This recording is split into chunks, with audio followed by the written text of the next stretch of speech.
Bonjour peuple gabonais, je suis Lenjedi Ibola Sosten Orphée, chef du parti Orientation Nouvelle. Notre parti se questionne sur la façon dont est administré notre pays. La ministre en charge de l'économie a affirmé le 9 mars 2021 que le Gabon n'est pas au bord de la faillite. Alors que le 11 mars 2021, on attribuait la notation CCC au Gabon. Parlons de la note CCC attribuée au Gabon par Fitch Ratings en 2020. Nous devions retenir dans un premier temps que Fitch Ratings est une agence internationale de notation financière créée en 1913, basée à New York et à Londres. Voici quelques notations. Nous avons la notation AAA, qui est la meilleure notation, et nous avons la dernière notation qui est D, qui est la plus mauvaise notation, et le Gabon se trouve juste avant, donc en recevant cette note de CCC, donc vulnérable, dépendant de la situation économique actuelle. Le 11 mars 2021, Fitch Ratings maintient la notation à CCC selon Financial Afrique. L'agence de notation Fitch Ratings qui a reconduit la note CCC attribuée au Gabon, une note qui reflète la dégradation des équilibres des finances publiques.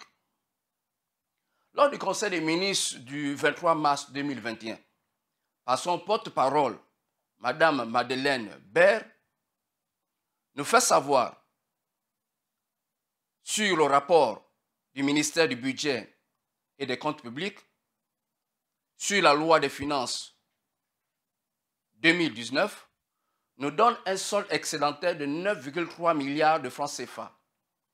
En résumé, l'exécution des opérations budgétaires s'est soldée par un excédent de 199 milliards 486 millions 73 914 francs CFA, contre un déficit de 46 milliards 296 millions 27 438 francs CFA.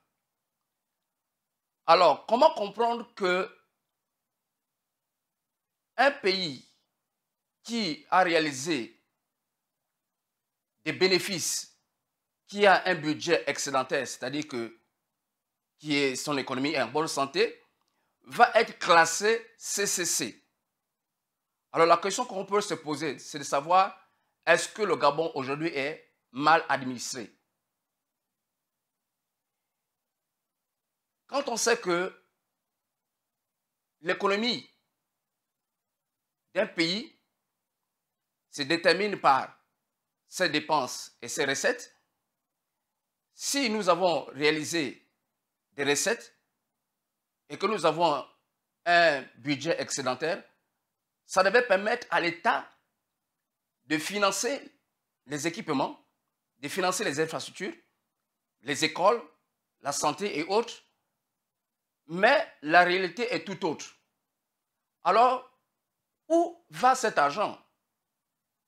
Où va l'économie gabonaise aujourd'hui?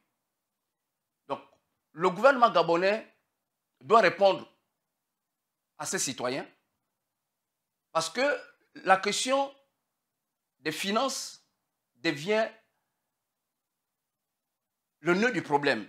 Donc, voilà pourquoi j'appelle tous les Gabonais.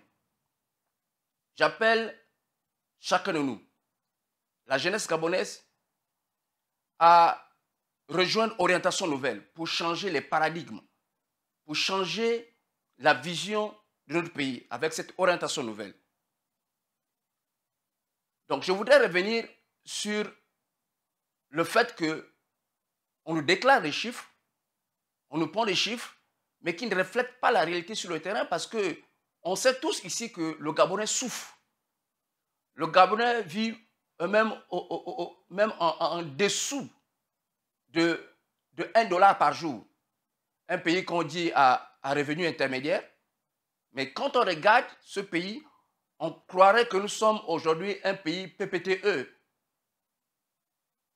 Donc, pays pauvre, très endetté. Donc, nous interpellons le gouvernement gabonais à dire aux Gabonais où va les finances du pays, où va l'argent du contribuable. Alors je terminerai en disant à tous mes frères gabonais que le temps, l'heure est arrivée de changer les choses, d'établir un ordre qui va amener les Gabonais à mieux vivre dans leur pays et sur leur terre. Je vous remercie et que Dieu bénisse le Gabon.